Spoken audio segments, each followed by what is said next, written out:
айталам сиздер менен биздерге канча өмүр бере турган болсо, канча жашоо бере турган болсо, ушул өмүрдө болсо бизге берилген ушу аманатты туура аткарып, элибизге, динибизге кызмат кылганга Аллахым өзү насип кылган болсун.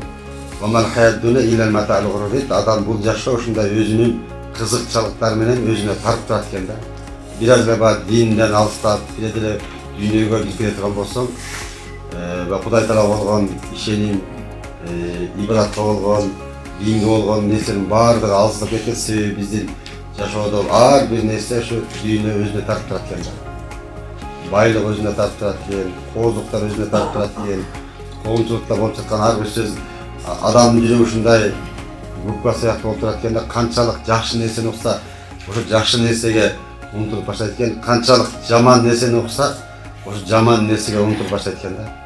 Ошон үчүн биз жүрөгүбүздү ар дайым ушу Куран менен, хадистер менен пайгамбар саллаллаху жакшы насаат, жакшы нерселер менен жүрөк толтура турган болсок, биздин оозубуздан, баскан турганыбыздан, жүрөгүбүздөн жакшы нерсе чыгып турат экен да.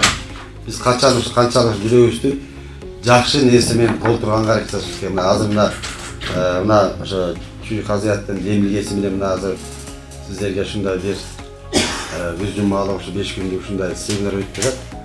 Эми бул да болсо адам баласы канчалык бир эме болсо да бул жаңылануу, канчалык бир ошо унутуп калган нерсе болсо эскертүү, жана билбеген нерсе болсо бул ошол нерсени кылууга мындай умтулуу болот экен да. Ошон үчүн урматтуу имамдар, Кудай Таала сиздерге ушу канча өмүр бере турган болсо, ушу канча жашоо бере турган болсо, ушу кызматка канча мүмкүнчүлүк бере турган болсо, ошо мүмкүнчүлүктөн пайдаланып, бир адамды жакшы жолго, туура жолго салып калганга дагы салымыбызды кошолу.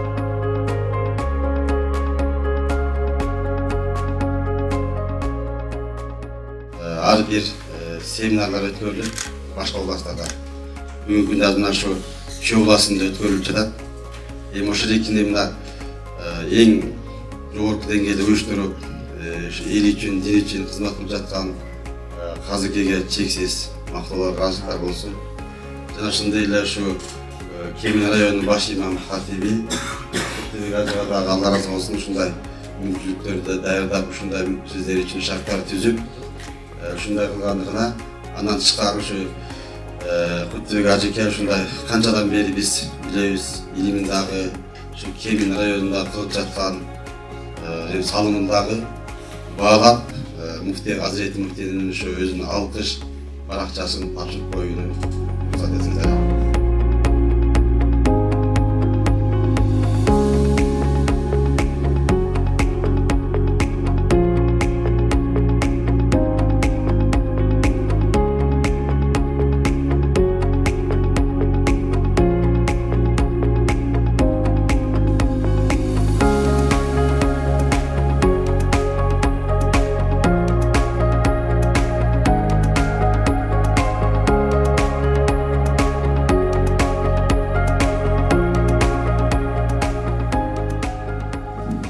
Dinimizge жаңы келип, дават болуп, жаңы жайып дин жайып жаткан учурда бири гана ошо окуганга намаз китеби эле бар эле да.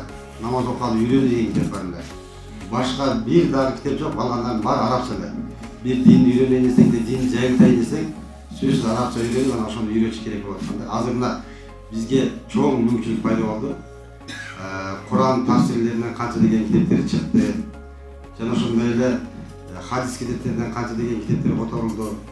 Жана ошондой эле азыр чоң дамыналар, анын катарында эмдек дамылада мына ошо баяндар болот. Ошо баяндарды байма-бай угуп, анан ошо элдерге ошо түшүнүктүү кылып жеткирип, эгер билбеген суроолор болуп турган болсо, түшүнбөгөн хадис аяттар болуп турган болсо, райондук имамга кайрылып биз өтө сыймыктанып атабыз. Ушунча чоң бир деңгээлге чыгарып, мына ушу муфтиятыбыз, казиятыбыз өзү колдоп бергенде, анткени бул канчадан бери биздин бир үмүт болуп жүргөн ишибиз эле. Алла Таала ушу үмүтүбүздү аткардырып, колдоосу менен машалла болду. Эми баардыгыбыздар ошол бизден кеткен болсо, кемчиликтерибиз кечирип коңуздар, колдон келиши аракет кылдык. Негизинде казкебиз дагы, муфтий Нурмасар дагы өзгөчө ордуну менен айтып кетти. Эми ага сөз кошо турган иши эң негизгиси ыраазы болуп коңуздар. Кудайым буйрса мына muftiyat menen, kaziyat menen, hatibat menen Kuday berse dagı tırız uşunday bir işleşip dagı uşunday seminer köptөн ötközöbüz degan oyubuz бар Kuday berse. İnşallah kayсы rayon болгон başka bir жерде dagı şartыбызды карап дегендей. Анан Алла Таала ушундай зат экен, улуу кудурет зат экен. Ошол кылып аткан ишибиз дагы улана берсе экен деп атабыз. Алла кабыл кылып койсо мына акыйдадан кандай өтүп турат? Акыйдадан толугу менен биздин ишибиз Алла Таала Алла билип, Алла өз кудурети менен турлап койгон нерсе экен. Эми ушул имам болуш да чоң бир вазифа, милдет. Ушу имамчылык кылганда биз бир адамды адаштырабыз, же болбосо 1000 адамды адаштырып коюш мүмкүн. Ошол себептен ушуна туура негизде акыйдабызды, ошо шариятыбызды, мазхабыбызды толук билип алсак, эртеңки күндө башка үммөттү адашып кетишине себепкер болбосо, балки жакшылыкка үндөп, жакшы туура жолду алып кетишине себепкер болбосо, эң мындай бир өз вазифабыз милдет аткарган болобуз деп сөйлөйбүз. أعوذ بالله من الشيطان الرجيم بسم الله الرحمن الرحيم Ya Allah, ya Rahman, ya Rahim, ya Mali, ya Halik, Allah'ım özün görüp durasın, bilip durasın, olup durasın. Uşul yerde Allah'ım ötüp etken jalpı, adam başta uşul göçeyi, Peygamber'den beri ötüp etken canaşında bağırdık atalırsın.